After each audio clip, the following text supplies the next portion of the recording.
Right guys, another quick one here from the Public Administration and Constitutional Affairs Committee that met this morning to speak about the coronavirus vaccine passport or COVID certification as it's been called. This is something, as you know, that many people have been screaming about, including private businesses. Pimlico Plumbers is one of them. Well, David Davis and many other people on the panel have actually rubbished that this morning, saying it's obviously against the law not only in the UK but also internationally. So at this point, I actually hope he tries it so people can take him to court. The same with absolutely everywhere else. But this video here is important for anyone who runs around telling people they need to be vaccinated to protect other people, much like obviously the Pimlico Plumbers boss is doing with his jab for jobs bullshit. David Davis here alone though completely smashes it out of the park and shows him that he could well end up in court. Anyway, enough of me talking crap. Listen to David Davis rubbishing Pimlico Plumbers and anyone else who plans to do this bollocks. But like I said, remember to share this around, because if anyone tells you to have the vaccine to protect someone else, you can literally stick this straight back in their face and tell them to wind their neck in.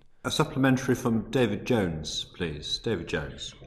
Yes, and I'd like to go back to Mr. David Davis, if I might.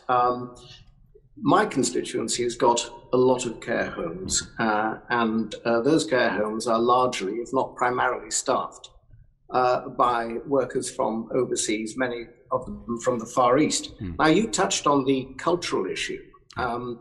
I suspect, it may not be correct, but I suspect that it is cultural, maybe ethical and religious reasons that is precluding a lot of those staff members from being vaccinated. Can it ever be right to require such staff members to be vaccinated?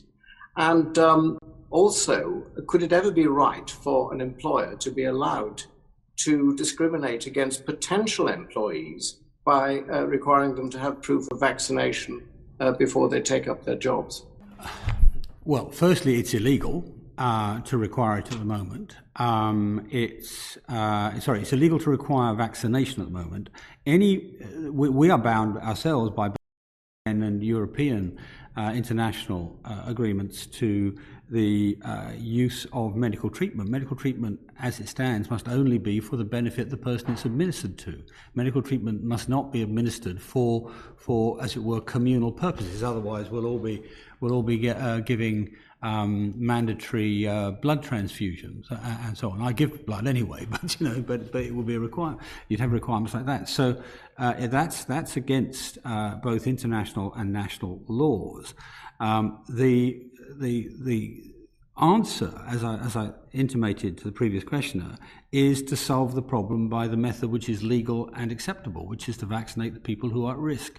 Not, And look, if I were running a care home, and I'm very pro-vaccines, I would say to all my workers, I would like you to vaccinate in the interests of our clients, but I couldn't force it, and I don't foresee a way which we can force it.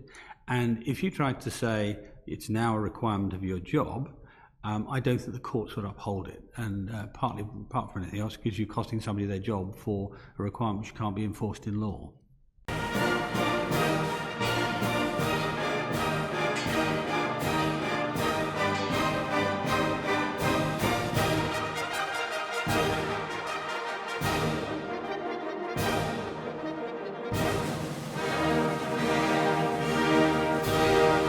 We're off!